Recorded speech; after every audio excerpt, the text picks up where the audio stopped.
অর্থাৎ মাসে 30 দিন হলে আপনার 15 দিন ভাড়া মারতে পারতেছি আর 15 দিন তেলের জন্য ব্যয় করতে হচ্ছে। এখন আমি কালকে থেকে তেল নেওয়ার জন্য ঘুরতেছি কিন্তু নাই, কালকে এখানে 3 ঘন্টা লাইনে ছিলাম, পরে পাম্পের কাছে যাওয়ার পরই মনে বলে যে তেল শেষ হয়ে গেছে। এখন ওই 3 ঘন্টা শুধু সর্বমোট আপনার 6 থেকে 7 ঘন্টা ব্যয় করছি আমি তেল নিতে।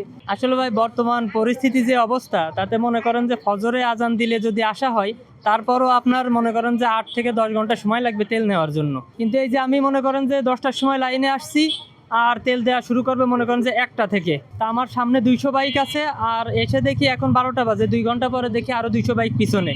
অর্থাৎ আরো মনে করেন যে যত দিন যাবে মানে লাইন হতেই থাকবে, এর কোনো সংকটের কোনো শেষ নাই। আমি আসলে উবারে বাইক চালাই, ঠিক আছে। এখন আমি কালকে থেকে তেল নেওয়ার জন্য ঘুরতেছি কিন্তু নাই, কালকে এখানে 3 ঘন্টা লাইনে ছিলাম, পরে পাম্পের কাছে যাওয়ার পরই মনে বলে যে তেল শেষ হয়ে গেছে। এখন ওই 3 ঘন্টা শুধু। এখন আমি সকালেতে খিলক্ষেত গেছি, ওখানে মনে হয় 3 কিলোমিটার লাইন।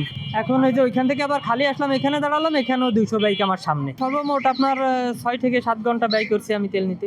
এখন ওই পাম্প ঘুরতে তো মনে করেন যে আরো 1-1.5 লিটার তেল শেষ হয়ে গেছে। নাই তো অনেক কমে আসতেছে। মনে করেন যে আমি যদি সকাল থেকে এখন যদি উবারে গাড়ি মারতাম, তো মনে করেন যে প্রায় 800-1000 টাকা এখন মেরে ফেলতাম। এখন আমি ঘোরার জন্য আজকে কোনো ইনকামও করতে পারিনি, আর আজকে সারাদিন কোনো ইনকামই হবে না। অর্থাৎ একদিন পরে আপনার মনে করেন যে আজকে তেল নিচ্ছি, আবার কালকের দিন পর আবার তেল নিতে হচ্ছে। অর্থাৎ একদিন ভাড়া মারলে আর একদিন বসে থাকা লাগতেছে এই তেলের জন্য। অর্থাৎ মাসে 30 দিন হলে আপনার 15 দিন ভাড়া মারতে পারতেছে আর 15 দিন তেলের জন্য ব্যয় করতে হচ্ছে। এখন পেশা তো পরিবর্তন করতে হবে, এখন চাইলে তো পরিবর্তন করা যাবে না। এখন আপাতত তো বাঁচতে হবে। একটা চাকরি খুঁজতে গেলেও তো মানসম্মত মানে হইতে গেলে 1 মাস সময় লাগে, বা খুঁজতেও তো সময় লাগে, আর চাইলেই তো চাকরি রেডি থাকে না। এখন দিন শেষে আসলে কোথাও শুনি যে 1000 টাকা দেয়, আর এই পাম্পে আমরা যেখানে আছি এখানে সর্বোচ্চ 500 টাকা দেয়। এখন আমি মনে করি যে আসলে 1000 টাকার দিলে ভালো হয়, কারণ আমাকে 2-3 দিন পর পর লাইনে দাঁড়াইলে একটু ভালো হয়।